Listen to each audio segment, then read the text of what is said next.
Yo, what up, Koffin Crew? And welcome to another episode here of the Ravens Corner. We greatly appreciate you guys tuning in. And tonight we have a very, very special guest here with us from the band 5 Cent Freak Show. We have the lead singer and guitarist Nikky Casket. So it'd be kind of cool to pick his brain and get a feel for his band and any other project he might have going on. So before we get Nikky up here, we're going to be playing a live music video from his band 5 Cent Freak Show. So just kick back, relax, and enjoy the music, and then we'll bring Nikky up here and we'll get things going. How she got that way will never be known. Some say a jealous lover.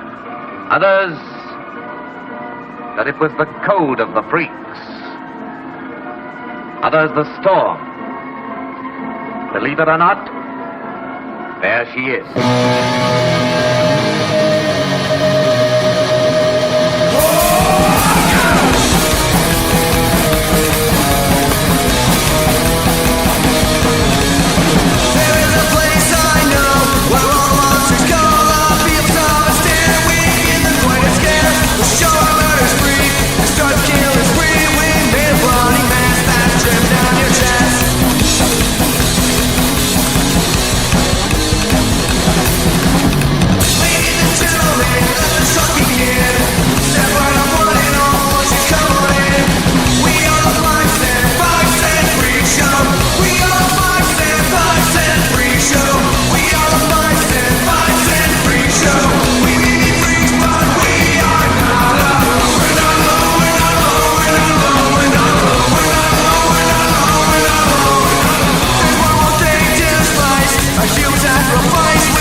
Badass fucking track. Alrighty, so here we have Mr. Nikky Casket. How's it going, y'all? Yo. Pleasure to be here, man. Thank you so much for having me. Hey, dude, no, man, thank you for taking the time. I greatly appreciate it, especially knowing I know you just got off, you just got home from tour, didn't you? Yes. That was with my other band called Nikky Casket. They're based out of Seattle. Oh, nice. Yeah, and we'll definitely get into Evelyn's Casket too, man. So, dude, I have to ask, man. So, 5 Cent Freak Show, that was a killer fucking track. So what's the story behind the name? I kind of have an idea. I think I do, but I just want to hear it from you first. Okay, so 5 Cent Freak Show, the kind of the story behind it, we were all trying to figure out fucking names, and Bilo had the idea to do 50 Cent Freak Show. And that was the only thing that we had down on our fucking list was called 50 Cent Freak Show. And I was like, well, dude, it comes a little too close to like 50 Cent. Like, I didn't really want to be confused with that shit. Yeah, I guess we fucking dropped a zero and there it was, man. But that was nice. Yeah, dude, it's the only like name we had on our list. But yeah, we just fucking, we rolled with it, man. And yeah, it just kind of grew into what it is now, man. That's cool. Yeah, because when I heard the name, dude, it automatically... I started thinking about the P.T. Barnum, the Freak Show back in the day. Yes. 40s to yep. I guess early 1900s is kind of, I can't remember the exact year when it stopped, but 1940, maybe 50. But it kind of took me back to that. Dude, that's a kind of a vibe we were going for, right? That kind of like old school carnival freak show kind of vibe, right? Like it's spooky, it's eerie, and it's just, it's fucking awesome, man. Yeah, you're right on track with that, dude. Yeah, no, hell yeah, man. I dig it because I read up a lot on the P.T. Barnum Freak Show and, just all the chaos, I guess, that kind of happened during that time. And also behind the scenes, man, when you kind of look into a lot of the different, I guess, well, I know they didn't like being called, I think, freaks at the time, as far as from what I remember Mhm. reading. But they kind of wanted to change the even back then, man. It was trippy, crazy, a lot of fucked up shit, Yep. murder and who knows what. Oh yeah, dude. Yep. It's Yeah, interesting as fuck, man. it is, dude. It is, and especially once Mhm. you start going into that rabbit hole, it's kind of hard to get out of it. Yep. 100%, brother. 100%. So okay, man. So like, what makes? Because I know you also have Evelyn's Casket, right? Mhm. So what makes the band 5 Cent Freak Show different, let's say, from anything else you've done? Uh, okay, so I would have to say it's the fucking upright bass, man. My brother Bilo, he's actually my blood brother, the clown in 5 Cent. He's Hmm. yeah, my blood brother. And yeah, he does the upright bass, man. And that kind of we do like we do horror punk. A lot of people call us like a psychobilly band and shit. I personally I write my kind of songs to be more punk because that's just like where my fucking heart is, man. But it's basically punk rock with horror with an upright bass. And that's what kind of like sets us apart from a lot of other bands too, is the upright bass. So thank you, fucking Bilo Von Gacy, for Oh that. yeah, man. No, yeah, and yeah, because of when I started, dipping into y'all's music, the first thing I thought horror punk. I was like, badass horror punk bands. Because for some reason nowadays, man, unless I'm completely living in a little bubble, but you really don't see too many of them out there. Yeah, dude. Yeah, no, no, it's a beautiful genre. The horror punk community. It's small, but like everybody's really tight, man. And that's like where I kind of like fit in, I feel, right, the most, right? I was accepted right off the hop, and like, yeah, it's beautiful, it's tight, but it's like you said, yeah, it's pretty small, but we're hopefully growing and growing more every single day, dude. No, hell yeah, man. Again, I think bands like you guys, it's a breath of fresh air, especially in the Oh, way the music, just music in general, man, is today. It's kind of nice. It takes me back, dude, because I grew up in an era, man, like the '90s and stuff. I was a teenager in the '90s, so yep. it took me back to the '90s, dude. I was like, fuck yeah. Yes, dude, right on, man. And so okay, dude, so do you feel more pressure, let's say, being the lead singer as compared to you doing guitar and backing vocals with Evelyn's Casket? uh, Definitely I do. Especially when it comes to like my voice and shit like that. When I'm sick, man, like I don't know. It's like fucking game over with I'm doing backing vocals in Evelyn's Casket as well too, but like being like the lead vocalist, definitely the voice puts a lot more pressure on, right? And it's also being confined by a fucking microphone. You kind of have to stay in one place more or less whenever you're singing. But with Evelyn's Casket, I'm free to kind of roam around a little bit more than I normally could with just being bound to a fucking microphone, man. No, yeah, dude, that totally gets you. Yeah, especially I can assume with 5 Freak Show, you just want to fucking go ham sometimes. But Dude, you can't because again, you're stuck there on the mic. yep. 1,000,000%, man. 100%. Yeah, totally, dude. That so then what do you feel like you enjoy the most? Let's say being the front man, or having that guitar backup vocal kind of role. You know what? I personally really enjoy doing the lead vocals, man. I just like I don't know. I've always really kind of enjoyed singing and stuff like that, right? But between you and me and the world, I'm a pretty shy guy without the fucking makeup on, man. But so when I have a guitar in front of me, it's kind of like people are focusing on the guitar, not me, and it helps. Like, and that's with the makeup too, right? So like little secret here, yeah, that's I'm a pretty shy guy for the most part, but when I put the paint on, it's just like a totally different fucking like totally different version of myself, and it kind of helps me like get out of my shell a little bit. Yeah, yeah, dude, it's funny, man, because every time I speak to some, like, to a bunch of different bands, that every time this certain thing comes up, I always like to point it out. Being shy. It's Yep, because I'm the same way. I've been like that my entire life, just a very shy dude, introvert, kind of quiet in a sense. But when you're in the setting you feel most comfortable with, complete fucking opposite. It's just funny how that works. yep. It's crazy, man. It's crazy. Yeah, no, I couldn't agree with you more, man. Hmm. It's yeah, man. It freaks me out sometimes too, because whenever I talk to family, they're like, "You do what?" Yeah. we haven't heard you talk that much ever, and it's like, well, what can you do? Yep. You're in your zone, right? And you're doing what you love to do. Yeah, It's awesome, yeah, right? for sure. Totally, dude. Totally. So, guide me through the writing process with Five Strength Freak Show. Like, how does that work? How does that look like? Okay, so usually it starts with an acoustic guitar and a bottle of liquor.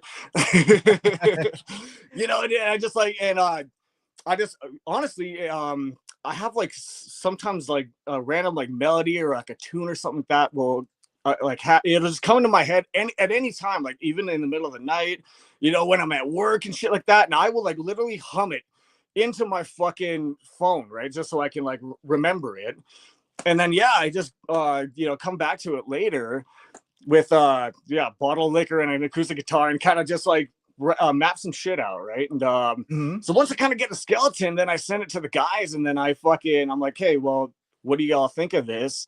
And then they say yay or nay, and then we kind of they add their flavor. It's not a 5 cent song until everybody's got their hands on it. But it usually just starts with just me doing a skeleton of a song and sending it to the guys and saying like, do y'all fuck with this or do you not fuck with this? For sure. And has there been a song that you've written that, let's say, they did not like give the thumbs up on? You're like, no, I just have a feeling about this song. Come on, guys, give it a shot. Dude, there's been a couple, man. I had this song called Meat Shop Massacre. And I was like, dude, this song fucking slaps. It's like fucking badass. I dig it. And it's just, the guys were like, we'll go for it. We'll try it. But like, I could tell they weren't really feeling it. So, that didn't really, didn't really happen, man. But hey, dude, that's the beauty, I guess, the blessing and the curse about being in a band, huh? 100%, man. You win some and you lose some, right? For sure. For sure, man. Totally, so out of all the music you've written so far, dude, if you had to pick one song you've made that really, really like represents you as an artist, what comes to mind? Oh, dude, that's an incredible question, man. You know what? I would say, oh shit, that is an incredible question, man. I would say maybe I'll say That Night She Died off of Reanimation of Annihilation. That song, like, I don't know, it's that song's kind of my baby. You know what I mean? It was like it was a kind of transition from like me just kind of fucking doing like basic kind of stuff to like doing some like more intense kind of like chord progs and shit like that, and then the lyrics I worked really hard on it and shit like that, so it's kind of my baby. Like That Night She Died, I would have to say it'd be that one. Right on, man. And so like on the lyrically, do you write a lot on like personal experience, or is it a lot of horror movie inspired as well that kind of clashes into it, or do you just like the storytelling aspect of it and just kind of whatever comes to mind comes to mind? You know what? All of the above for me personally, man. I'm a huge kind of horror nut. I love horror movies, as you probably are too. Yeah. Oh, yeah, sure. So yeah, dude, there's been a lot of songs that I like. We write songs based off of the movies, but I also personally am a huge true crime junkie. I love true crime. So there's a lot of like Zapnap is about Ted Bundy. You know what I mean? So there's like kind of songs that are kind of talking about serial killers, and then I also like to kind of fucking write like my own kind of stories and shit like that. Doesn't really have a rhyme or a reason, but like I like to kind of like put people in like into the fucking role of what I'm trying to portray as in the song, right? So a lot of it's like third party perspective kind of shit too, but I don't know, it's a lot of fun, man. No, dude, I agree, man. And you know what? It's funny you mentioned true crime, because within the last few days, I've been binging so much, man. So much of it on I can't remember the name of the YouTube channel, but he just does really good documentaries. But he touches on a lot of things that you really don't see like on the Netflix specials and stuff like that.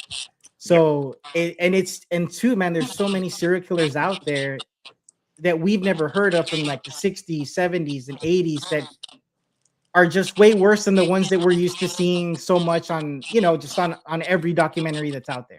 Totally, man. you know, and like the psychology behind it too. It's like that's what's kind of trippy too. It's like I don't know, the whole psychology behind like true crime is just like mind blowing to me, and that's like super interesting. You know, it's awesome, man.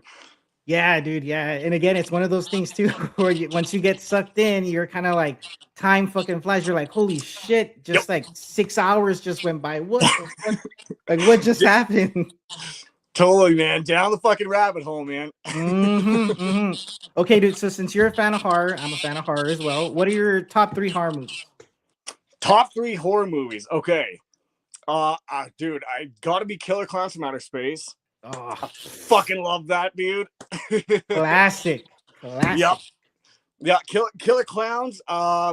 Probably Army of Darkness. That's like another one of my all-time favorites, man.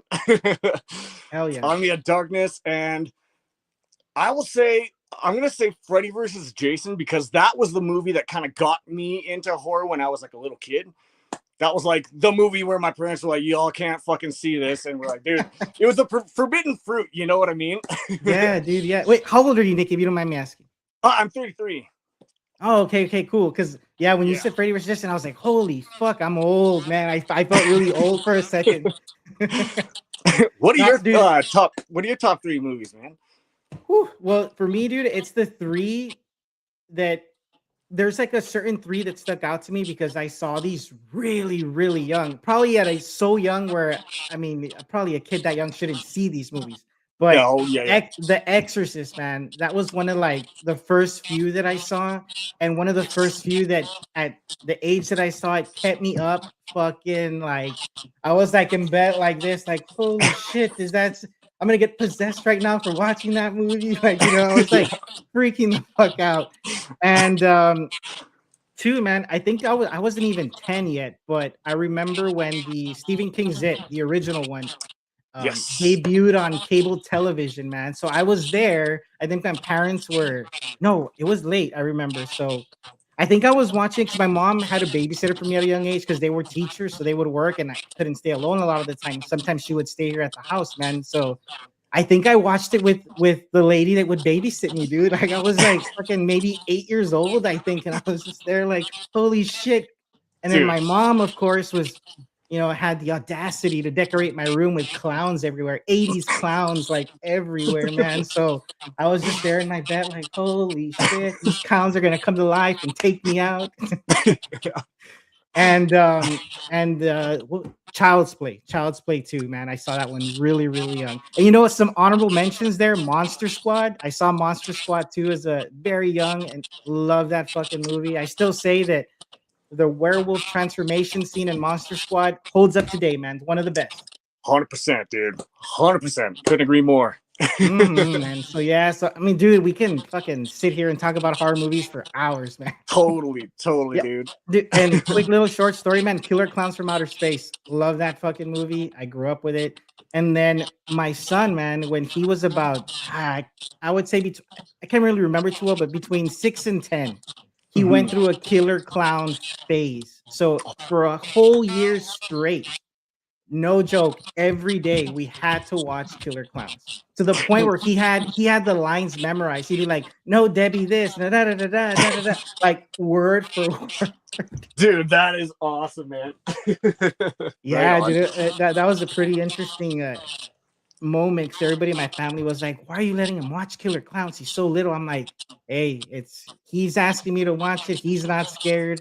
He's not freaking out at night, and I've explained to him horror movies and this and that, so he's okay." I felt like if he wouldn't have been okay, I would have been like, "No, dude, like you're staying up at night, freaking the fuck out. Like, chill out here." Yeah, totally, dude. So that's awesome. Yeah, dude. Again, horror movies, man. We can sit here forever. So, dude, then I also did notice, you know, as far as doing my little research here, you also have Necro Freak Records, man. Can you talk to me a little bit about that? Yeah, dude. So that was like a lot of our first recordings were all like mixed and mastered by me. That's why they sound so fucking shitty. But but yeah, dude, yeah. And I just kind of wanted something to kind of stand behind. And I have a lot of plans that I want to do with Necro Freak, but I just haven't had the chance to. But yeah, that's kind of my record label, man. And yeah, I want to expand it. I have plans to kind of expand it, but it's just like COVID hit, man, and that just fucked everything. You know what I mean? Yeah. So yeah, I got to get back into that, man. But yeah, Necro Freak, that's another one of my babies too, man. Oh, right on, man. So then when time, I guess, grants you to kind of work on that a little more, so then you do want to kind of again work on that kind of more, bring maybe some more artists into the label, things of that nature. Totally, dude. And like the dream is for me to have my own recording studio, like a full on fucking like professional fucking studio. That's the dream. But it's one of those like you need a million to make a million sort of a things. You know what I mean? Mm-hmm. And good recording spaces ain't fucking cheap, right? So that's No. and I'm a punk rocker, man. I ain't made a fucking money, right? So you know what I mean? It's like one of those fucking it's one of those things, man. But it's a dream and you gotta chase dreams, right? Like Oh hell yeah, dude! And again, I'm a very big believer, man. If you want it bad enough, you'll achieve it. You know, 100. especially yeah, especially once you start achieving those goals, you're like, wait a second, this shit's I can do this shit. Like it Yep. might take a little time, but it'll get there. Yep. 100%, dude. Yep. Couldn't agree with you more. And so then, dude, so tell me, so this last tour that you were on, what cities, what states, where did you guys hit up? Oh, so we hit up Idaho. We went from it was basically West Coast. We went from Idaho. We did Washington. We did New Mexico, which was a first for me. We did Arizona again, California. We did Nevada too. We did Vegas. It was a blast, man.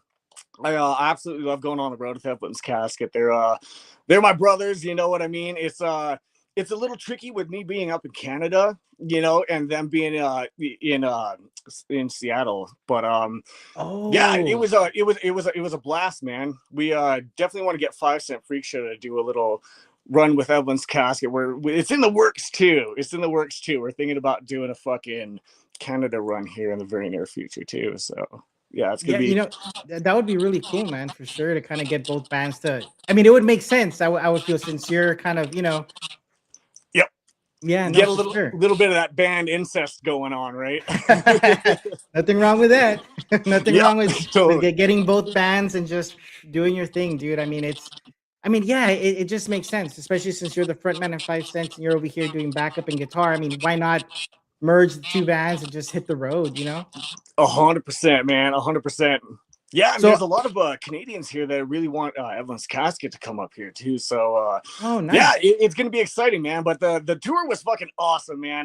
We a lot of great memories, and that's the cool thing about the tours too. You get to travel and meet new people, and get paid for like doing what you absolutely love to do, right? So that's like it was a dream come true for me. I love tours, man, for those reasons alone.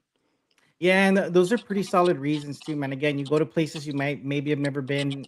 Doesn't matter how small the town is or city, to how to the how big it is as well. But meeting the people that are out there supporting, making you fans, dude, it's all worth it in the end, man. Fuck yeah. Yep. Yep. 100%, dude. Mm-hmm. 100%. Was man, if you all ever hit up Texas, let me know so I can get you down here where I'm at. That'd be fucking pretty rad. Dude, it was okay. This was a thing. We did Nosferatu Fest in Texas one year, in Austin, Texas. Oh yeah, yeah, Dude, yeah. it was my dream to play Texas, man. I absolutely love Texas, man. Alberta, where I'm the province I'm from, we're called the Texas of Canada. Oh,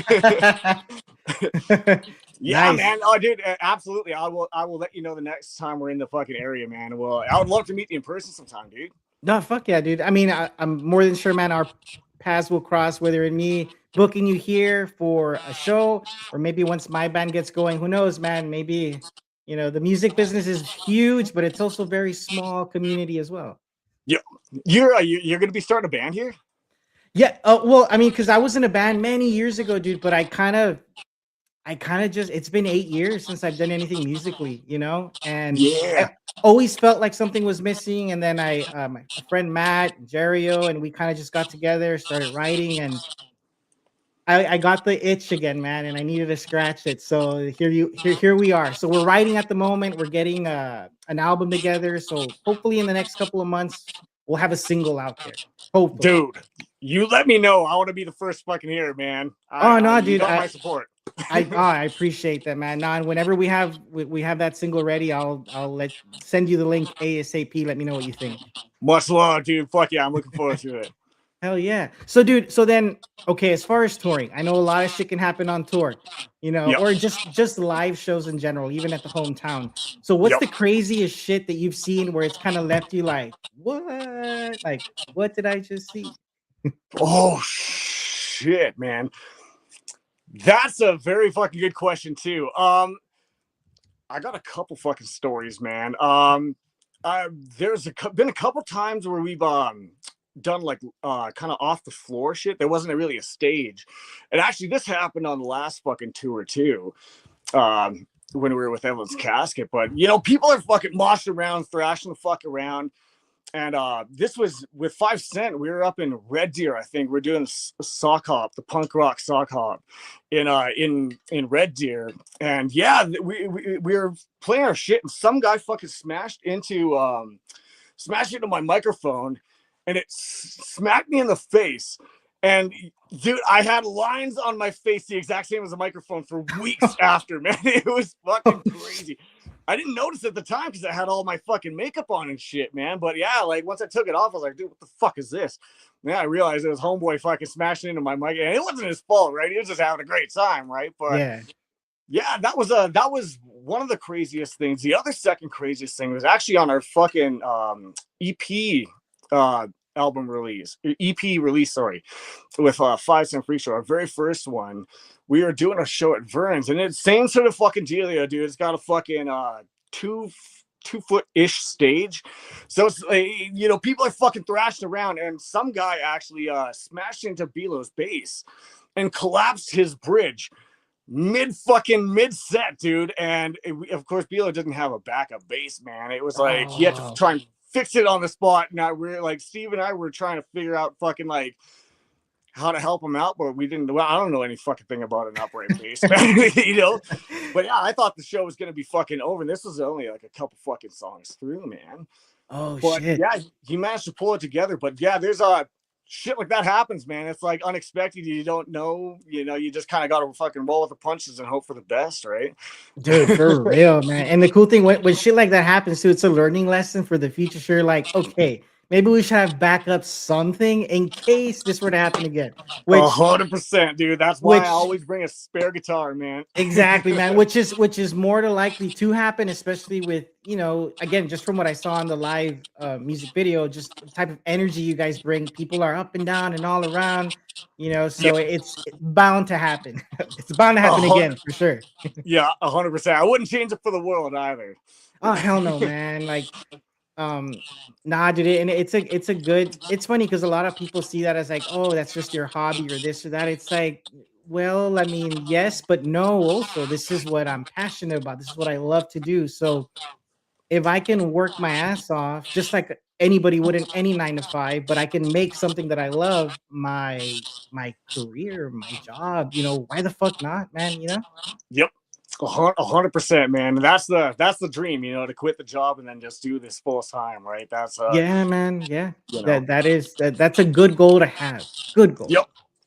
So totally, and of course, man. So being in a band, you know, the support back home is, I feel, important. You know, so how is the support system at home like for you and the rest of the guys, so you guys can continue, like, you know, continue to do this comfortably?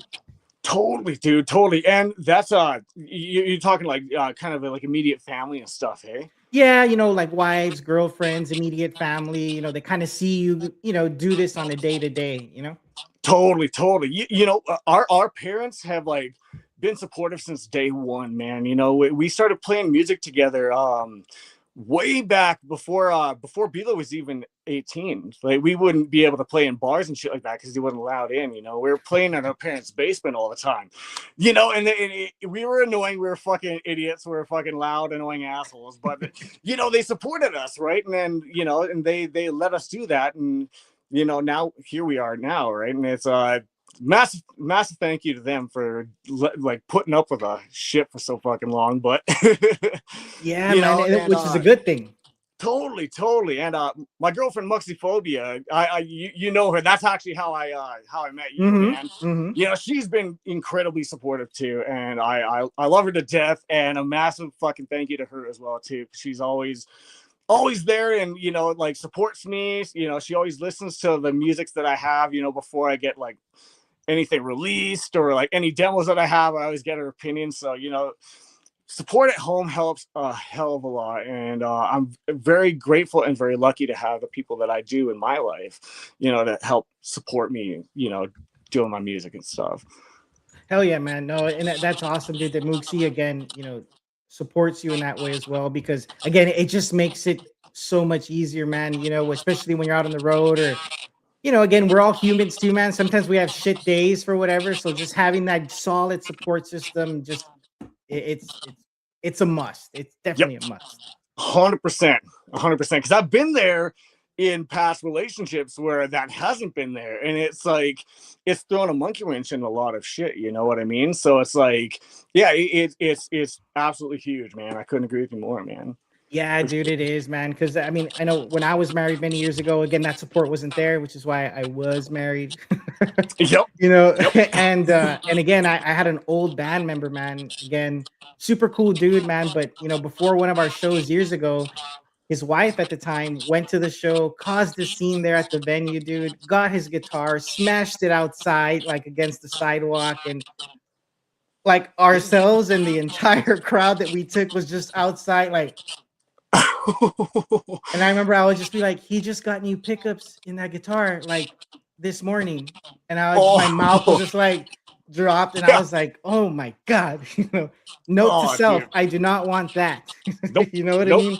Yep, absolutely, man. Absolutely. Yeah, and it sucks too, man, because again, it just kills your mood, kills your vibe, and then it's just a complete shit show after. So no, having that support system at home in the relationship is 100% crucial, and I'm glad you have that, man. I really am, dude. Again, because it just makes it so much easier, which is really fucking cool.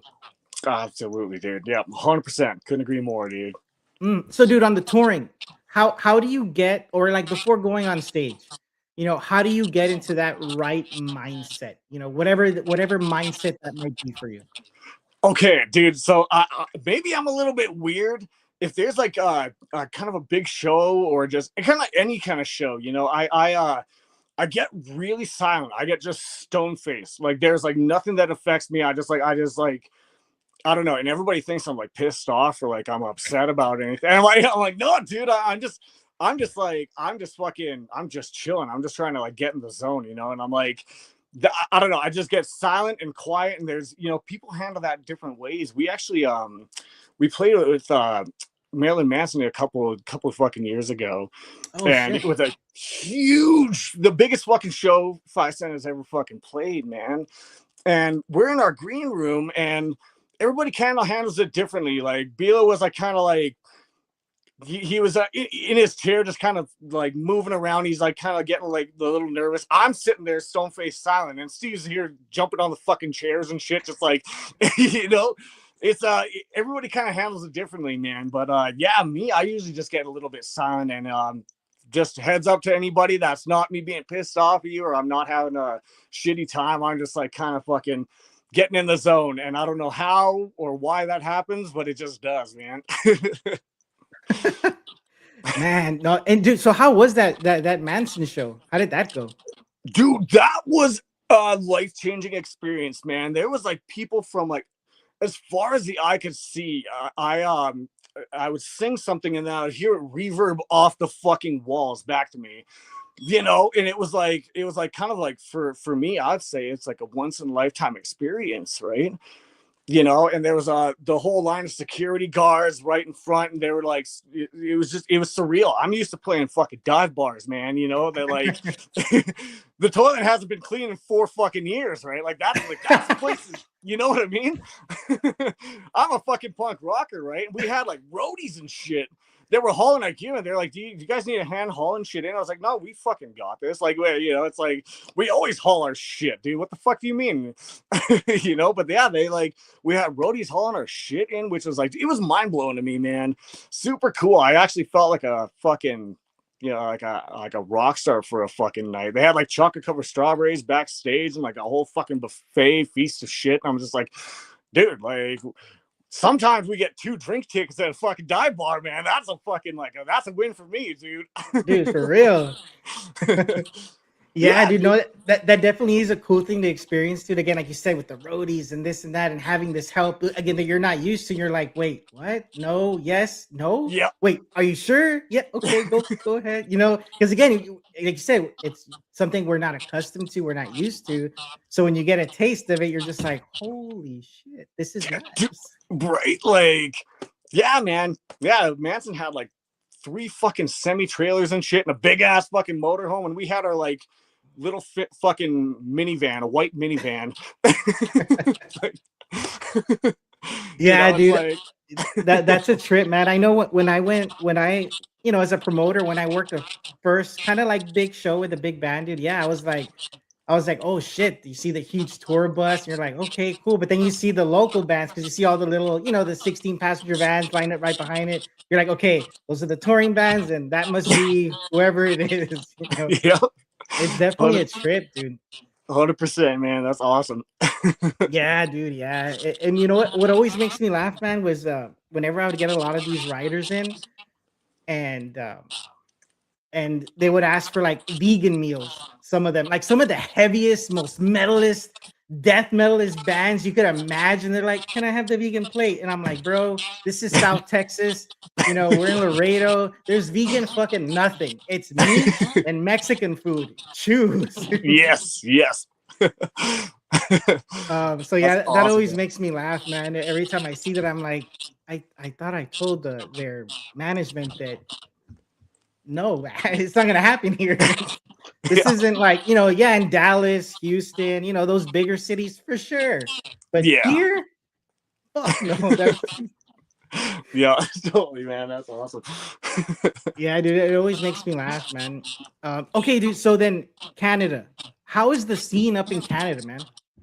Dude, the scene is again, it's a little bit small when it comes to like horror punk specifically, but it is there and it's definitely fucking thriving, man. It's just few and far between, you know.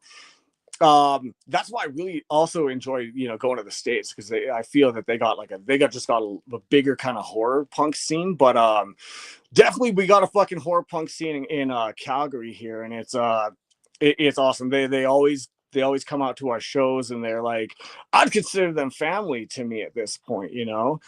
And yeah, dude, it's good. One of my buddies, Nim Vin from Vancouver, we also did a tour with him with Nikky Casket as well too, and he's probably one of my favorite horror punk Canadians. He's awesome. His music is incredible, and he's got a huge fan base as well too.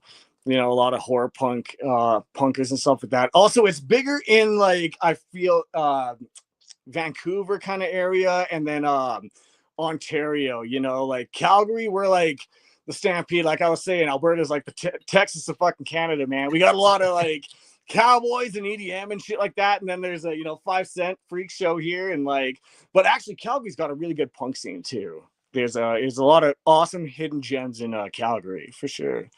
That's awesome, man. And do you base your shows, your tours over there in Calgary on the weather? Because I know it gets cold as fuck over there. Dude, when it comes to tours, absolutely, man. Like, absolutely. Yeah, we've had to go through blizzards. There was one show in Red Deer. One of our buddies, Joey. He's a fucking massive friend of mine. Shout out to Joey. He got us the show in Red Deer, and the last show that we had in Red Deer, it got canceled because Steve had some health issues. And Joey vouched for us. He's like, yeah, 5 Cent's gonna be there. And we were going there, but it was a fucking blizzard, like a legitimate fucking blizzard. And I remember going out to this fucking show, and I looked at the guys. We're all in our fucking makeup and shit. And I was like, you know what, guys? Like, and I was serious. I was like, if we die right now, I will die happy because like I'm with you guys. You know what I mean? I'm in my fucking paint, doing what I love to do. But Steve got us there in one piece, so thank fuck for him. You know, so we do not tour in the fucking winter time because that's not the most fun shit, man. Dude, I wouldn't even know how to drive through a few freaking inches of snow because I think I've seen snow here maybe like twice, but if you would have seen it, you wouldn't have even called it snow. You would have been like, "Oh, this is nice," like because it was so nothing, dude. You know what I mean? Yeah. Oh yeah. And of course, when that happened here, the whole fucking town like literally shut down because everybody was like, "What the?" Pipes were bursting. This that it was chaos, and it Yeah, was just with dude. like not even a nothing of snow. So Oh, yeah. that's crazy to me, man. Nah, here, man, yeah, it's the heat, since we're already rolling into the summer, especially like May, June, July, early August, you're talking about 110, 12, 15 degrees. Holy shit. Okay. Yeah. hmm and everybody says, "Well, you're from there, aren't you used to it?" It's like the hell the fuck no. Like, no, we're not. I'm not used to it. Well, dude, and also what gets me when I first went to Texas, man, is the humidity. You know, like I got off the plane, dude, and I was fucking immediately fucking wet, dude. Like my whole body, I was like, what is this? I'm hmm fucking landlocked right now. Like I fucking, it's dry. Alberta's fucking dry. Calgary's dry as shit, right? Yeah, I get off the plane, I'm just like fucking soaked. I'm like, holy shit, dude. Like, Yeah, dude. That's why I feel like I've met so many people, man, that have tried moving here from other states where they're not used to this kind of heat. Or I've even worked with people in the past that are, oh, we're from here, we're from there, we're from here, and then a lot of us there at the job would be like 6 months, a yeah. year, and then they'll get the fuck out of here. Some would last, some within a few months. No, I'm going back home. Fuck this shit, or laters, dude, and they take off, man. Because again, it is a hard thing to get used to, man. Like, I mean, if we struggle, I struggle. I'm from here. I can Yeah. imagine people coming down that are just not used to it. Oh, You know, dude. Yep. yeah, because I have a friend. She's in Buffalo, New York, and to me, when she was like, "Oh my God, we're having this heat wave. It's fucking horrible." I go, "Oh shit!" I go, "How hot is it over there?" It's 78, almost 80 degrees. I'm like, I wish it was like that over here. I go, come down here. It's 113 right now. Oh, I know. I die if I went down there. Yeah. Yeah, it's nuts, dude. But then again, if you guys ever do tour, during when y'all have that kind of crazy weather into the States, at least you know that down here in the South, it's should be easy pickings for you guys, since again you're not gonna have to deal with all that insane snow and freezing ass weather, like for sure. Totally, dude. Yep. I couldn't agree with you more, man. hmm So, dude, with the whole music, right? So, what keeps you going when things get tough in music? When things get tough in music, honestly, I would have to say it's our fan base. That's what keeps me going. And when I first started, 5 Cent Freak Show, or we first started 5 Cent Freak Show. Again, I didn't really even think about like having like anybody that would be like, dude, this is like I fucking love you guys. You know what I mean? It was just like it's something to do to like kind of like let our express our emotions in kind of a more positive way, right? hmm I've like gotten messages from people being like, hey, you're like music helped me when my family member passed away, and it's like like hearing stuff like that, man, is like it like pulls at the heartstrings, right? So it's truly beautiful. And I never thought I would have that happen, but I'm incredibly grateful and lucky for that to be happening, and that's what kind of keeps me going when the goings get tough. It's like, you know, if I can help them, they help me, and it's like it's a mutually beneficial thing, and it's truly beautiful, man. And that's what I love the most about being in a band and stuff like that. You get to connect with people on a way that you normally wouldn't be able to. Yeah, and that is an awesome feeling, man. When you have fans go up to you, hey, you got me through these difficult times. I was feeling this, that, whatever, and then your music kept me just focused and locked in. It's a good feeling, dude. And again, it's crazy, man, too, because I guess based on certain genres of music, you really wouldn't think that, oh, what I'm doing is having that much of an impact on somebody. And like you said, it's an awesome feeling. And again, it just makes you want to keep going, especially knowing that you're helping who knows how many people out there. Yeah, I couldn't agree more, man. I couldn't agree more. Yeah, that's an excellent question, dude. That's an incredible question. Oh, Fuck thanks, yeah. man. I try. I have my moments sometimes. You always do, man. Top tier, brother. Top tier. Thanks, dude. I appreciate it, man. I appreciate it. So, what does success look to you right now? You know what? Success to me right now would be you know what? Honestly, it would just be able to, play my music in general, have like venues that would have me there, and like in a way, I feel that I've already achieved that. It's a super cool fucking thing. You're always building, right? Always goals and stuff like that, right? But eventually it'd be cool if I can like pay all my fucking bills with music and stuff like that, And yeah, I was in this last tour. I was able to cover my mortgage for 2 weeks. I didn't really, miss work because my music helped me, pay my fucking bills and shit, right? And that's if I could do that and just quit my fucking day job, that would be the dream come true, man. That would be that absolute like what I'd be striving for, man. But in regards to just being able to play my music and just connect with people on that level, I feel I'm already there, and that's super cool, and I'm super grateful for that. Yeah, dude. Yeah, and that's what I like to tell a lot of people too that are in bands, really hustling and putting the work in. Is like, you know, you succeeded already because there's so many people out there that maybe want to not just do a band or music, but they had other goals, other dreams that they just either didn't do it for whatever reason, fear. A lot of it, I know I've met so many people, man, that don't do what they want to do because of fear. Yep. And it sucks that the fear is that, it's just that big in their lives where it stops them from taking the chance on what they want to do. Yep. Because I've heard it too, man. Well, what have you felt? I go, well, to me, I don't see it as failing because if I did it for a year, 3 years, 5 years, 10 years, I did something that made me happy, that Yep. I dreamt of doing when I was, let's say, a kid, and now I'm doing it, or I did do it. So to me, that's success, right there. Yes. 100%, dude. Yep. Yep. You're speaking my mind, man. Yeah. Fuck yeah. So then, dude, let's say in the next, I don't know, like 2 to 3 years, where do you see a 5 Cent Freak Show? 2 to 3 years. In the next 2 or 3 years, I'd love to have another full-length album out. We've been it's been a little bit difficult lately. We're also going through a member change right now too. So it's been a little tricky in that regard. So it's been a minute since we've put some music out, but hopefully, down the line we'll have more albums out. Our artist Spicy Donut, who also lives in Texas too, he's fucking awesome, man. Hopefully we'll get some more Spicy Donut artwork and some more merch. Definitely want to go for some booty shorts. We've definitely been getting a lot of requests for booty shorts.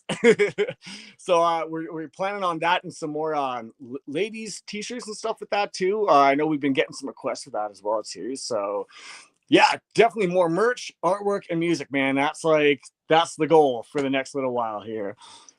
Oh yeah, dude. Those are all solid goals, man, to have. And I always feel like it's good to have goals like that, especially if you're dipping into, future, because then again, you just never know, man. You have those goals, maybe 2 years, maybe you'll achieve it in a year. You know what I mean? Yes. But again, it's just good to have some sort of vision as to where you want to go down the road. So I think that's very smart, man, that you do that. Super smart.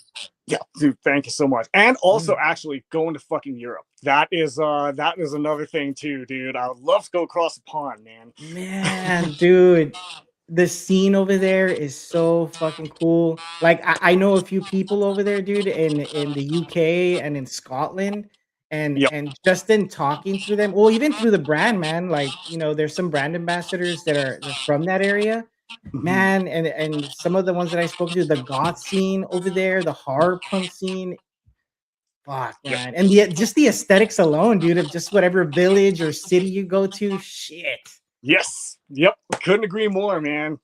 Yeah, and Mm-hmm. that's another shitty thing, man. Like fucking, we were right before COVID. We were planning on doing a show out in Essen, Germany, and of course, fucking COVID came around and just shafted us on that. You know what I mean? So like, we still gone out to Europe. So that's definitely fucking yeah, Yeah, no, bucket list. dude, hell yeah, man. And dude, and I'm because man, I've been wanting to go over there so much, dude. Hopefully that's a very short-term future goal that I have where I get to go to the UK and just to have just experience the scene there, man. I really want to. It's different, I guess, when you see it or have someone tell you about it, but then when you're there experiencing it, whether it's going to shows or performing, dude, I'm like so fucking game for that. And it sucks, man, too, because COVID really fucking pumped the brakes on a lot of fucking shit, dude. 100%, man. Yep. Yep. Yeah. I'm glad we're here where we are now, at least. Just, say at Mhm. least. We're playing catch up, playing catch up. Yes. 100%. Yep. So then, dude, okay, so then I know you said you have, future albums, hopefully that you wanted to kind of dish out in the hopefully the near future. Um, how about touring on the touring aspect? Any bands that you see like that you really have not toured with that you would love to be on the road with? I would honestly like. I would personally would love to do a 5 cent Evelyn's Casket run again. Like we hit the road again, yeah, or in the past, but that would be another one. I everybody gets along. There's no fucking drama on the road. It's good shit. Dream bands that I would love to fucking go on tour with would be Blitzkid.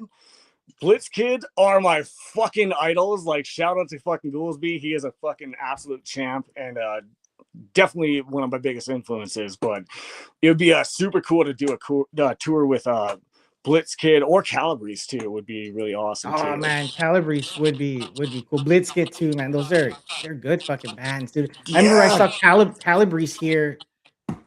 Woo. I think that's when Voices of the Dead came out, that album. That must have been, I mean, I think it's been more than 10 years, I think. But yeah, dude, they were awesome live, man. And those are pretty sick ass bands to be on the road with, dude. And they've been around for quite some time. totally, man. Yeah, we are actually. Davey fucking came out to our show in Arizona when we were on the last tour with Evelyn's Casket. We all went to Denny's afterwards. It was fucking awesome. He's a super cool cat. So yeah, shout out to Davey Calabrese too. He's fucking awesome. It's awesome to hear that, man, when you hear like bands or people you look up to that they're really cool dudes. Yeah. Because they always say don't meet your heroes. Yeah. Yep. Totally, But dude. Totally. have you met anybody along the way that really disappointed you? Personally, I would say okay. And no shade, but Marilyn Manson was a fucking asshole, dude. Like, Doesn't maybe it surprise was me. just he was having a bad day, but to us, and like, yeah, I don't know. It was a little disappointed there, like, and we were just like the supporting band, right? They were like fucking local supporting band, so like maybe it was just like us too as his first show in Canada on that run, so like he had to cross the border and shit, and they were running behind, so maybe it was like that too. I don't, no shade on him for any of that, but like I was a little bit disappointed with that. But everybody else in the fucking horror punk community, like I met Blitzkid, Goolsby's incredible, and Brandel too from Silent Horror. Like it's cool. Like these guys are my like idols when I first started, playing music, and in Vin too. But they're like my idols when I first started playing music. It's like, dude, and now I can, just message these guys and just like talk to them as like, just fellow human to human sort of a thing, which is like pretty crazy to me. It's really awesome. No, yeah, that is a cool thing to have, man. Again, especially since these are, guys or bands that you like got influenced with. So to have that now, it's. I mean, yeah, dude, I mean, that's awesome. Because again, you get that advice too, especially in the music business. I'm sure there's things they might have gone through that were shitty at some point that they can kind of help you with. Hey, be careful here, here, here, there. That way you don't make those mistakes. Yep. I couldn't agree more, man. Yep. Yep. Mm-hmm. Totally. And again, too, man, in music, again, it's an ever changing, ever learning kind of thing, man. There's nobody. I feel like I've never met anybody. Doesn't matter how high up the ladder they claim to be or whatever. That that knows everything, so, and I feel like the ones that succeed are the ones that kind of keep that open mind, to listen to others, regardless if they've been, oh, I've been in touring for 10 more years than you. It's like, who gives a fuck, dude? Yep. I went through this, you didn't. Take my advice. If not, well, then fuck you and whatever happens after that. 100%, dude. Yep. That is beautifully fucking spoken, my man. Absolutely. Yep, for sure, dude. Yeah, dude. Man, and that always tripped me out too, man. Again, meeting bands, because I've met a few bands as a promoter, dude, that I listened to in middle school or whatever that were just complete fucking pricks, and I'm like, you bastard, you're a dick. Yep. And which is why I would always tell the booking agents, I go, hey man, we have a no rock star bullshit fucking attitude here. Meaning, if they treat me or my staff like shit, I don't mind canceling the fucking show and not paying them a fucking penny, because at the end of the day, they need to understand that, a lot of us bands that do music, man, or are successful to a certain point, we wouldn't be here without our fans, man. If they don't buy the tickets, buy the albums, buy the merch, share the music, then you have fucking nothing. Yes. Yep. That was beautifully said, my man. Yep. I couldn't agree more. I love that. I fucking love that.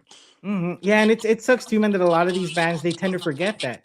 It's like, hey, dude, like, people are, especially nowadays, man. You know how, I mean, everything's so expensive nowadays.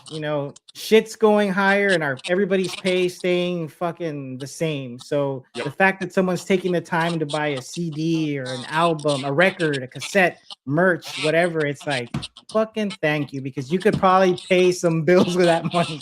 100%, man. Yeah, 100%. Yeah, I couldn't agree more. It's super cool to see that that's still alive, and that's still a fucking thing, and I'm the same way too. I love to, support others, other artists, and whether it's like, guys like you or like, other bands, like it's good to support, you know what I mean? Mm-hmm. Yeah, no, dude, I agree too, man. Dude. Yeah, because then again too, you never know, like, we're cool. So what if one day you're in Texas, right, touring or whatever, and you're like, holy shit, we're stuck here. We're stuck there. You know what? I can call Rudy. He's maybe like an hour away. Dude, we need help. This, that, whatever. We got you. You just, that's why it's good to not burn any bridges wherever you go, man, 100%. Yep. And being humble, it's a good thing to be humble too, right? It is, man. And I know you had mentioned too, like, when fans tell you like, oh, your song helped me through this or that or whatever. Like, can I take a picture? Can you give me an autograph? So when you first started hearing like, hey, autograph, picture, this, that, how did you feel, Max? I know the first times I heard it, I was like, I'd be like, yeah, yeah, dude. What? Are you sure? Yeah. How drunk are you right now? Are you stoned? What is it?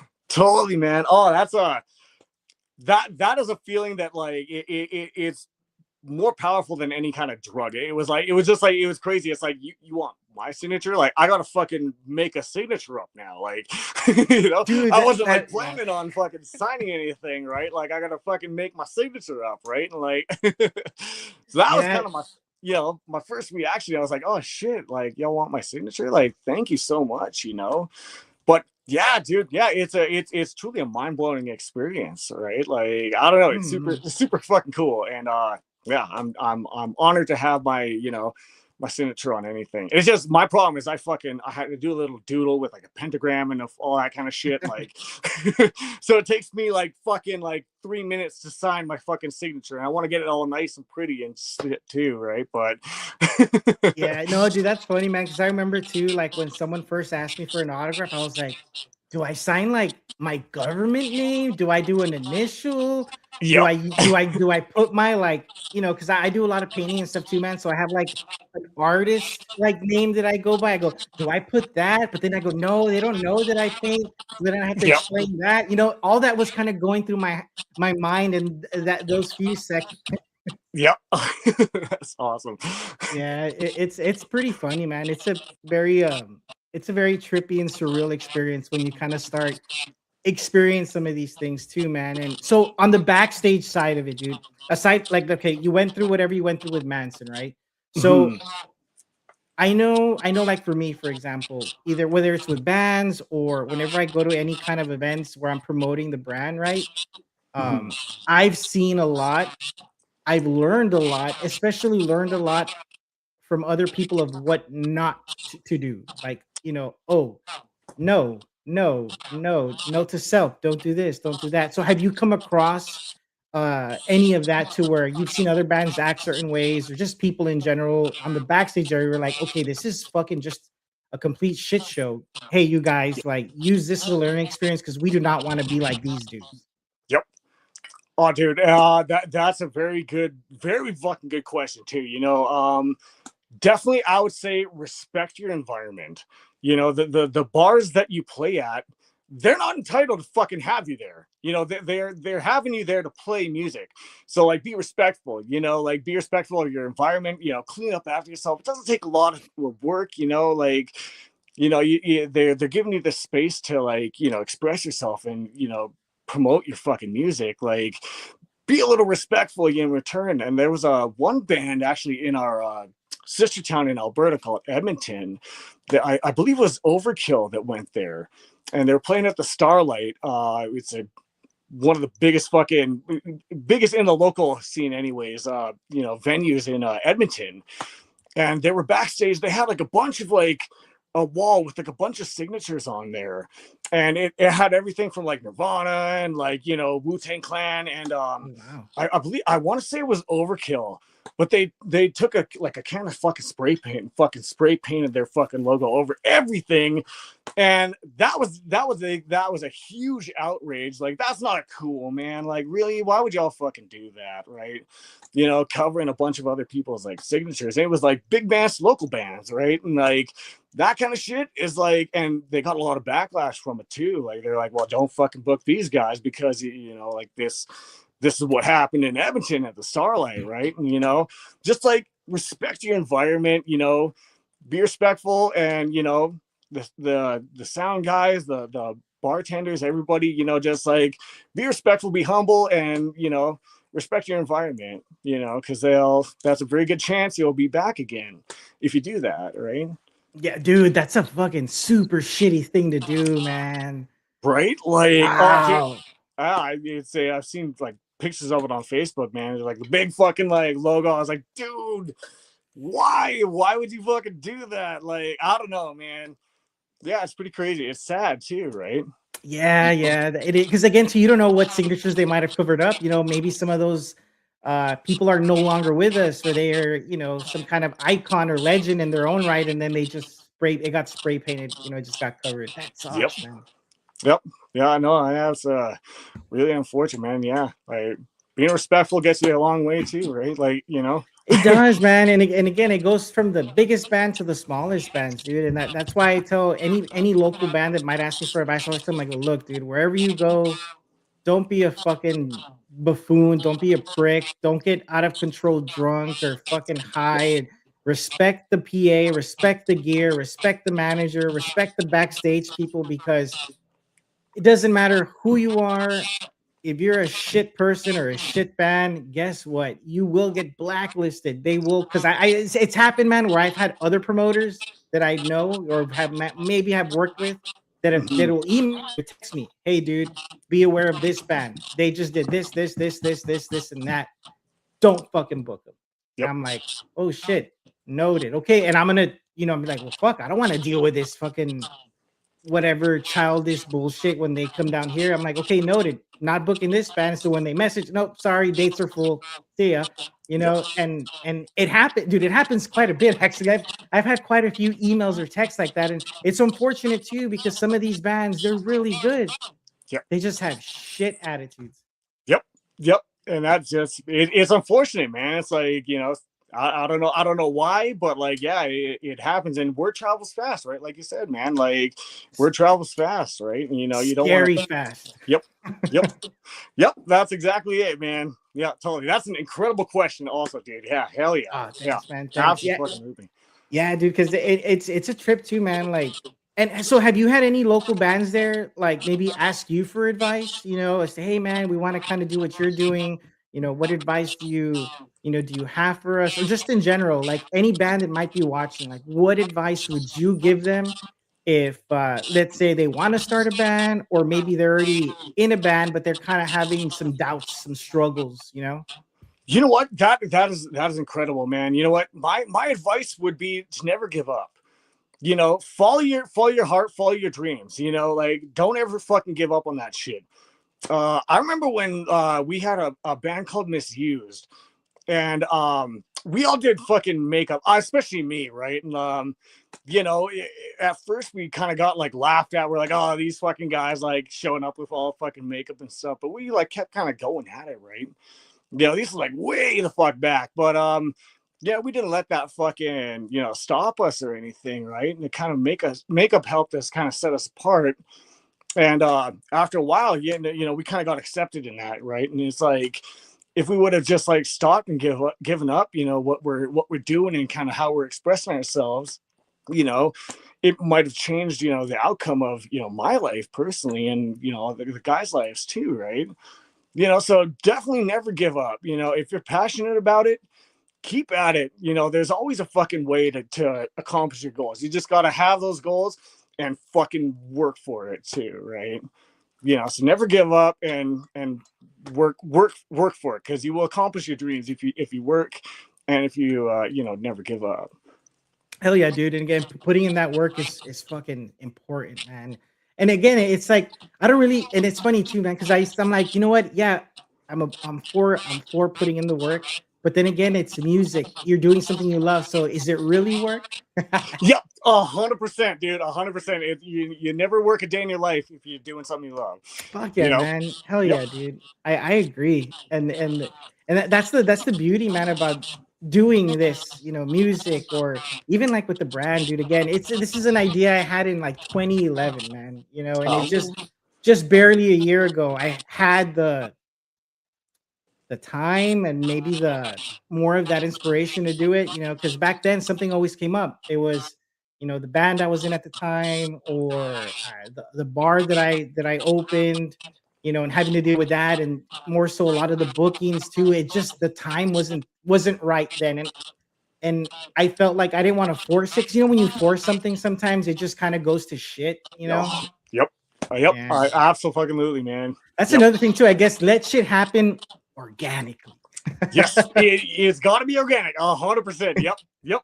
That's exactly it, man. The best things happen that way for sure. Couldn't agree Yeah, more.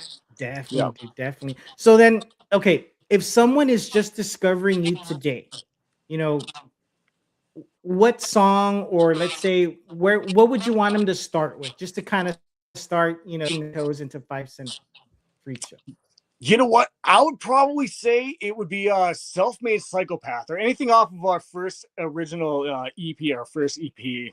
But that kind of like that EP, it was when we first recorded it and released it. I was like, oh shit, I don't know how this is gonna do. It was like my first time kind of like mixing and mastering shit. I'm like, I ain't some fucking Rick Rubin, man. You know what I mean? Like you know what I mean? I'm just like flying by the seat of my fucking pants. Like I wasn't like expecting too much of it, right? But that kind of captures the essence of 5 Cent. You know what I mean? And like we may be freaks, but we're not alone. The it's community, right? And that's like kind of fucking our like main driving force behind 5 Cent. Like it doesn't matter what you look like, what fucking age you are, how you choose to express yourself. It doesn't fucking matter. We're all family on this fucking little grain of sand, anyways, right? Oh, Let's fucking party it up, right? Like, and yeah, so but Self-Made Psychopath, that was like a defining song for me and 5 Cent, I feel.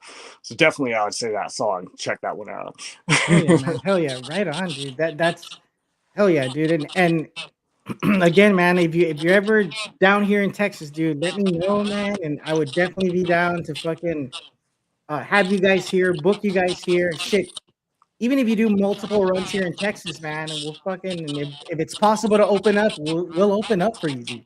Oh, dude, we will make it happen. And same goes for y'all in Canada too, man. If y'all are ever in Dude, Alberta, you let me know, brother. We'll I make it I happen. would I would love to, man.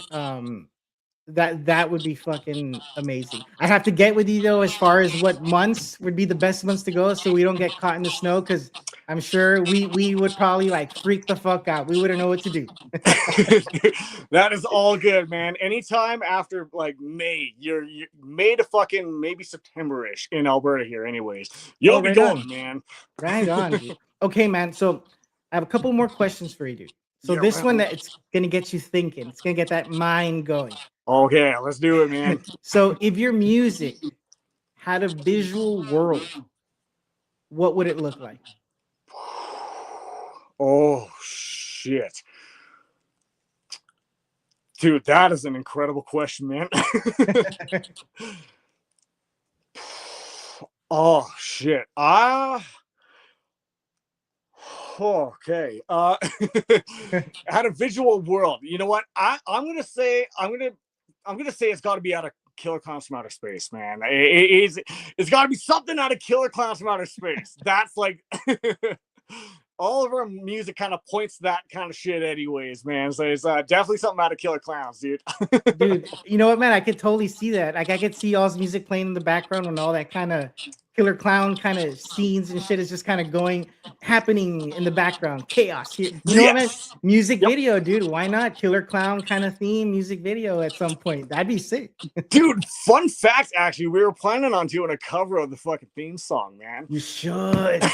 Yeah, dude. You should. That would be Yeah, awesome. dude. Yeah, no, we actually kind of a cool fucking story. We do this Calgary Horror Con, and we usually play there every year. And one year they had a Killer Clowns from Outer Space come out, and Beatles got a big like Killer Clowns from Outer Space tattoo on his leg. We met the actors and the producers and shit, and they watched us fucking play, which was crazy. Herod Blank fucking was like in the mosh pit and everything. Like it was fucking super fucking crazy, man. But yeah, super cool. But it's definitely Killer Clowns from Outer Space, man. That's like Dude, hell right yeah, up our man. alley.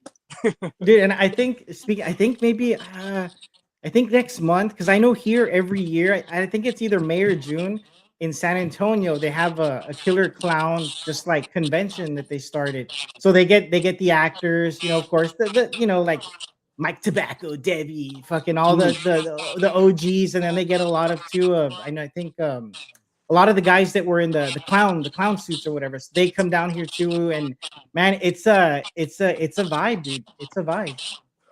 That's San Antonio, you said. Mm-hmm. Oh, dude, I gotta fucking go there. It needs to happen. Bucket list. Yeah, dude. I think it's Retro City 210. They're the ones that do a lot of like the horror type con stuff in San Antonio, and if I'm pretty sure if I remember that correctly, they're the ones that also do the killer clown one. Because it pops up on my feed every now and then. I'm like, I want to go. We gotta make that happen one year, dude. We gotta make that shit happen, bro. Fuck yeah, dude. Yeah. You know what, man? That would make sense. Maybe around that time or that weekend where they have it, just meet San Antonio, go to the fucking Killer Clown Con, and then have like a show somewhere at the end of the night. Dude, that would be. I awesome. love it. You're speaking my language, man. I mean, what a way to end the night, right? Yes, dude. Fuck yeah. So then, okay, dude. So then, as far as people finding you, again, I'm gonna put all your stuff in the description, below. Again, all of Nikky's stuff will be there. But what is the best way for people to kind of stay in touch with either what you're doing, your bands are doing? Where can you guide people? Where can they go? Okay, so definitely it's going to be our Facebook for both Everyone's Casket and 5 Cent Freakshow. Facebook, Instagram. We're not on X or Twitter too much, but we do have accounts there. But Bandcamp as well too. We're all over Bandcamp, Apple Music, Spotify, and basically anywhere you can fucking stream music, we're there. YouTube as well too. YouTube is another big one for us as well, but mostly Facebook, Instagram, YouTube, Spotify, Apple Music, all that kind of shit. That's we're like a virus, man. We're fucking everywhere, trying to be anyway. Yeah, no, dude, I feel it because there's so many social media platforms out there, dude. Sometimes it's kind of hard to keep tabs on everything. You're like, you forget one here or something new comes up and you're like, stop it, please. No more. Yes. Yep. 100%, man. Yep. Totally. And people can buy your music on, is it Amazon? Apple Music? We're on Amazon. We actually for 5 cent we got our own website too. We got our own Big Cartel that's linked on our website. So www.5centfreakshow.com. So you can find our fucking merch there. We got links to all of our fucking like it's outdated as shit. We need to update that. I'm not a fucking technology guy, you know, so it don't look pretty, but it's all fucking there. Man, you know what, dude? That takes so much time, dude. Because you know, with my old band, I did a lot of the website stuff too. A lot of trial and error, man. Holy fuck! Dude. I wanted to smash the computer like so many different fucking times. Yes. Yep. 100%, man. Oh, it's hard because you mess one little thing up, and then when you check the site, it's all like you're like, yep. What just happened? And there's no reset. There's no nothing. It's like, yep. Yeah, I feel you, dude. I feel even now, man. Sometimes, like with the brand website, I'm like, what did I do here? Why does this look so dark? How do I lighten it? How do I this? And I'm there trying to figure shit out. But then when I go back, I'm like, I just made it worse. Yeah. I don't know how you do it, man, but yeah, respect. Me neither, man. Honest, I think I just smoke a lot of weed, dude. Respect. Hey, nothing wrong with that, man. That I think that gets me through it. If not, I probably would have broken all my shit at some point. Respect, dude. That's awesome. Oh man. So, dude. Okay, man. So then, hit me with, I would say, Okay, aside from, because again, I like to kind of end it, you know, on this kind of a note. So, of course, man, you know, I guess everybody in music, everybody in different bands, they experience a lot of different things, right?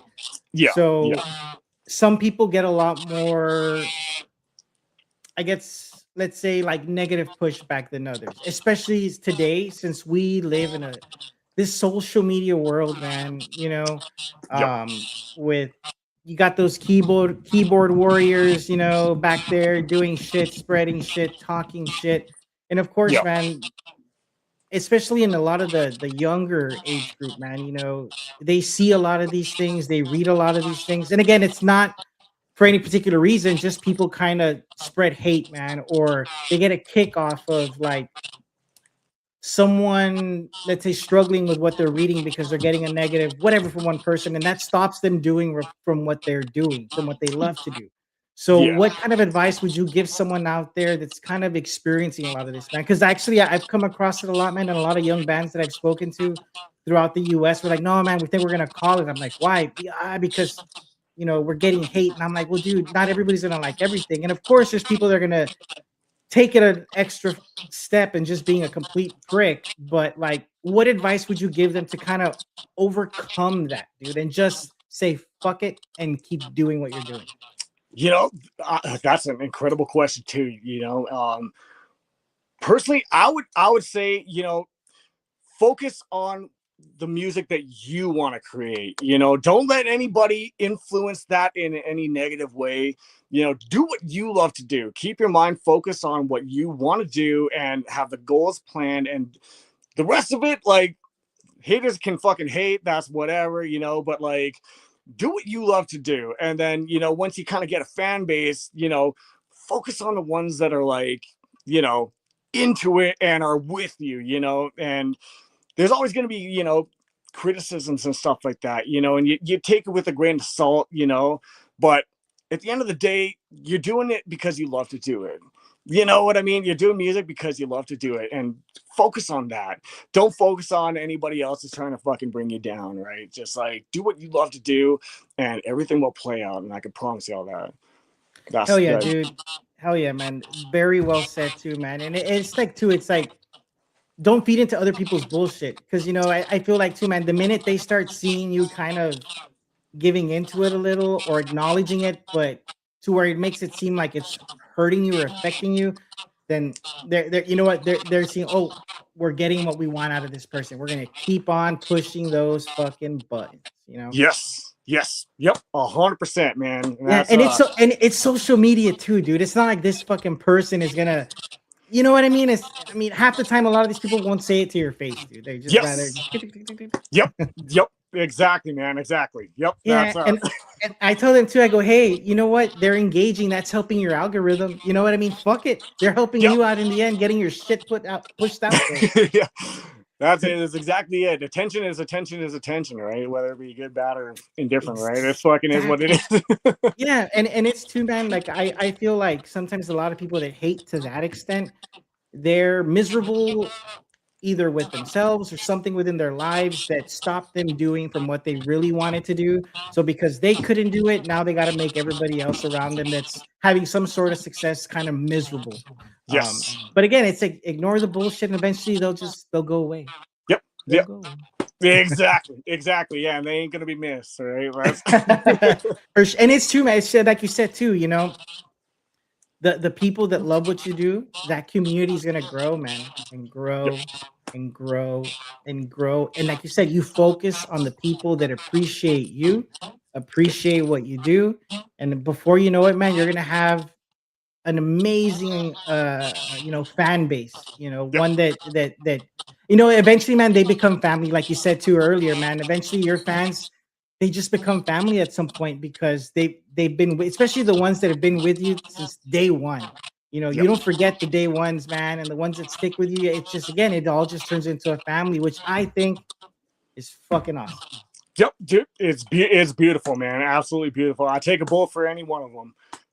They're definitely Mhm. part of my fucking family too. Yeah, absolutely. I couldn't have said it better myself, man. Hell yeah, dude. It's a yeah, it's a good vibe, dude, and a good feeling too. And you have that sense of like you said, it's just community, man. It's just fucking it's a good feeling, dude. It doesn't Yep. matter if you have, especially if you start off with one, man. That's why I tell a lot of the young bands too. Look, you made a fan, two fans, 10 fans, 20 fans, 50, 60, and it's just gonna grow and grow.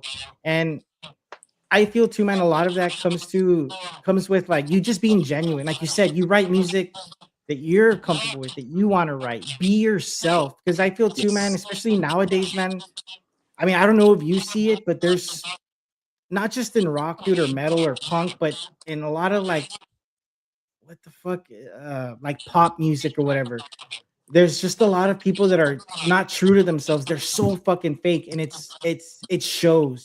Yes. And why would you want to support people like that? I'd rather support someone that's being true to themselves. That's 100% them, and you could tell, man. You could so fucking tell. Yep.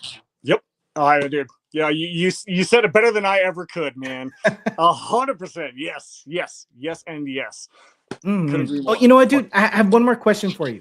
Yeah, man. Festivals and all this kind of stuff that you might have seen or been a part of. Do you feel like it's better when you have variety in shows or festivals? Because I've been to both, where you have, let's say, 10 bands, right? And the genre is the same. And I've Yep. been to others where it's just a mixture, it's a variety. Yep. I tend to go towards more the variety because it keeps you kind of locked in and engaged. Like, what do you think? Like, when you Dude, have you come across that, in the scene over there? oh, 100%, man. 100%. I absolutely, I love variety for shows. You know what I mean? Like, 5 Cent, we'll play with like psychobilly bands. We'll play with rock and roll bands.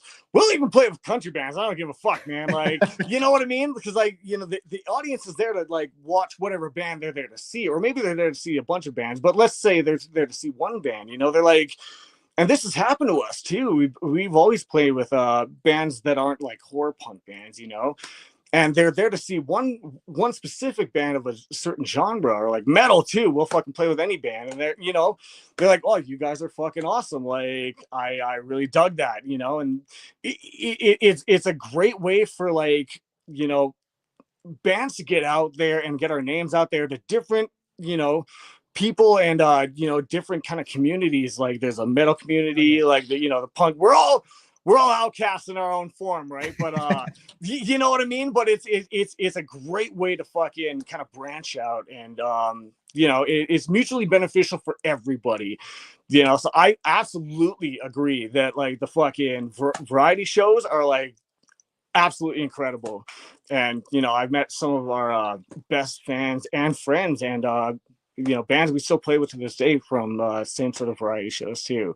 And they Hell definitely yeah, ain't horror man. punks, Yeah, so no, it's true, man, and it does help, dude. Like you said, because you have, okay, you got the metal scene kids or the punks or the whatever, but they're all there. They all have the same common goal. You're gonna see, like you said, whatever band you might have gone to go see, but now you have the potential to make new fans from other communities, and you kind of just bring everybody together. Yep. Um, Yep. Dude. yeah, Absolutely. Yep. yeah, I love that, dude. I love that kind of variety, man, because it just and it keeps. I feel like as a fan, it keeps you on your toes. You're like, oh shit, okay, I just listened to a death metal band, ooh, hard rock band, or some kind of Yes. like prodigy band kind of vibe is going on next, and Yep. and it keeps you locked in, man. You're just like, fuck yeah, because I feel like it's happened to me, man, where I've gone to a show where it's like this the same, and I'm like 3 bands in, I'm like, think I'm gonna go home now. Yeah. Oh, 100%, man. Yep. Totally. Keeps you on your toes, keeps you engaged. Like it's awesome, man. Yeah. I Yeah. that's totally agree, Ravi. No, hell yeah, dude. And again, Nikki, I want to thank you so much, man, for taking the time, dude, and chatting with me, dude. And again, getting your band out there, man. Again, you guys have killer fucking music, dude. Oh, And definitely down to work with you in the future, man. Whether again, hopefully it'll be both as a promoter and maybe then of course play some shows with you. I think that'd be killer, dude. dude, we will keep in contact, my man. Well, I would love to work with you again in the future. We will keep in Hell yeah. contact. We'll make something happen, dude. No, yeah, dude. And again, so everybody, again, all of Nikki's and his band's info is going to be in the description box below. And of course, support, is crucial. Buying the merch, buying some music, supporting the shows whenever they're on tour is important because it helps bands stay on the road, man. It helps, bands like guys like Nikki still crank out albums, new merch ideas, get on the road. It keeps that well-oiled machine fucking moving. Again, every link will be in the description box below. Website, social medias. Definitely give them a follow. Support them in any which way you can. And again, Koffin Krew, thank you all so much. Oh, and of course, I can't forget. I always forget this shit, man. At the end, dude, I always forget the sponsors. Oh, always forget. Leininger Guitars. Check out Leininger Guitars. I can't wait to get my war cry in. Whew, definitely be jamming that. Troubadour Amplification. Of course, Koffin Krew Apparel. Of course, yes, yes, yes. The Metal Hall of Fame. Make sure you check them out as well, because 2027 is gonna be a good year for the Metal Hall of Fame. Very good, very very good. Again, all those links will be in the description box below. Koffin Krew, I thank you so much for tuning in, and we'll see you guys next time.